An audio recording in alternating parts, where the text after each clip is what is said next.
அதிமுகவை ஒற்றுமையால் மீட்டெடுக்க வேண்டும் என்று சசிகலாவை தொடர்ந்து முன்னாள் முதலமைச்சர் ஓ பன்னீர்செல்வமும் தொண்டர்களுக்கு அழைப்பு விடுத்துள்ளார்.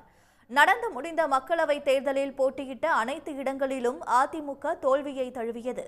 இதனால் அக்கட்சி தொண்டர்கள் அதிர்ச்சி அடைந்துள்ளனர். இந்நிலையில் அதிமுக ஒன்றிணைய அழைப்பு விடுத்து முன்னாள் முதலமைச்சர் ஓ பன்னீர்செல்வம் அறிக்கை ஒன்றை வெளியிட்டுள்ளார். அதில் ஒற்றை குச்சியை ஒடிப்பது சுலபம், கத்தை குச்சியை முறிப்பது கடினம், இனியும் சமாதானம் சொல்லி தோல்விக்கு தொண்டர்களை பழக்குவது பாவ காரியமாகும் என்று குறிப்பிட்டுள்ளார்.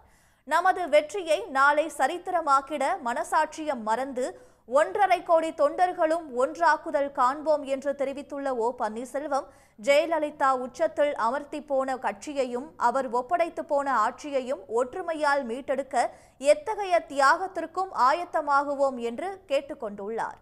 முன்னதாக சசிகலா வெளியிட்ட அறிக்கையில் ஒரு சிலரின் தனிப்பட்ட சொந்த விருப்பு வெறுப்புகளுக்காக அதிமுக அழிவதை இனியும் வேடிக்கை பார்க்க முடியாது என்று குறிப்பிட்டுள்ளார்.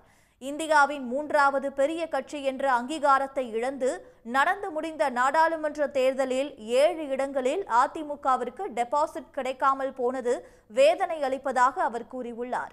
இந்த அவல நிலை எதனால் ஏற்பட்டது, இதற்கு யார் காரணம் என்பதை சற்று சிந்தித்து பார்க்க வேண்டும் என்றும், கட்சியின் நலன் கருதி தொண்டர்கள் ஒற்றுமையுடன் இணைந்து பணியாற்ற வர வேண்டும் என்றும் சசிகலா வேண்டுகோள் விடுத்துள்ளார். உடனுக்குடன் செய்திகளை தெரிந்து கொள்ள சன் நியூஸ் பெல் ஐகானை கிளிக் பண்ணுங்க.